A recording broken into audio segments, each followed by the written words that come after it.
kulan balaaran ay soo qaban qaabiyeen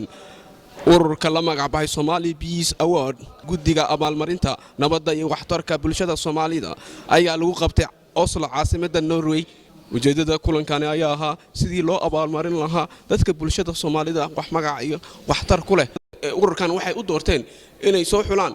guddi 6 xubnood ka kooban kuwaasi oo kala saari lahaa dadkii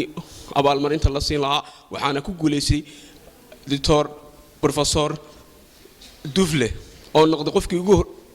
noqday qofkii abaalmarinta ku guuleystay dhammaan sidaad u fadhidiin qof kasta darajada uu ku fadhiyo ayaa ku salaamaya tan xigta waxaan rabaa inaan ka faa'iidaysto oo niraahdo Professor Dr. Usman Mahmoud Dufle hambalyo xaqiiqiyan Dufle waa niman aad u aqaan intii dagaalada iyo waddanka ka socdeenna goobjoog aan u ahaa muqdisho ku noolaa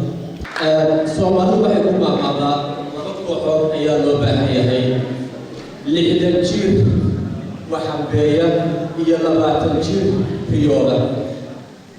maxamed saadiq waxaa leeyahay waa 20 jirkii riyooday wuxuuna soo bandhigay fikradda caalamka aan isugu nimid asaguna sacabku laga mudan yahay asaga iyo laakiin nabaddu waxay u baahan tahay raro iyo derbi iyo bulkeeti iyo dhagax lagu qabto iyo dad ka shaqeeya oo nabadda iyada u istaaga in aan helno Professor Dufle oo kaleeto oo asagu nabadii dhigay haddana caafimaadka qaybteeda dhigay haddana asagoo qurbaha ku nool xamar oo ah waadigii dhiigga inuu tago asagana waxaan leenahay bilada aad ku guulaysatay hambalyo Dufle waa hambalyeynaya waxaan ku hambalyeynaya hambalyan leeyahay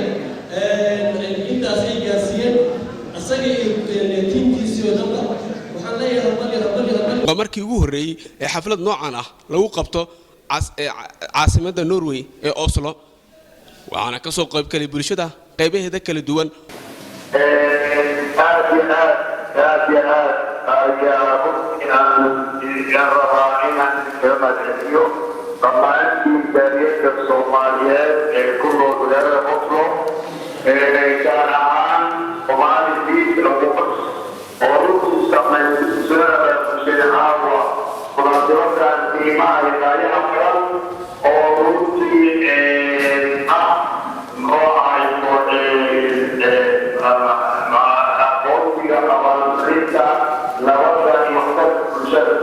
عبد الناصر قجوفا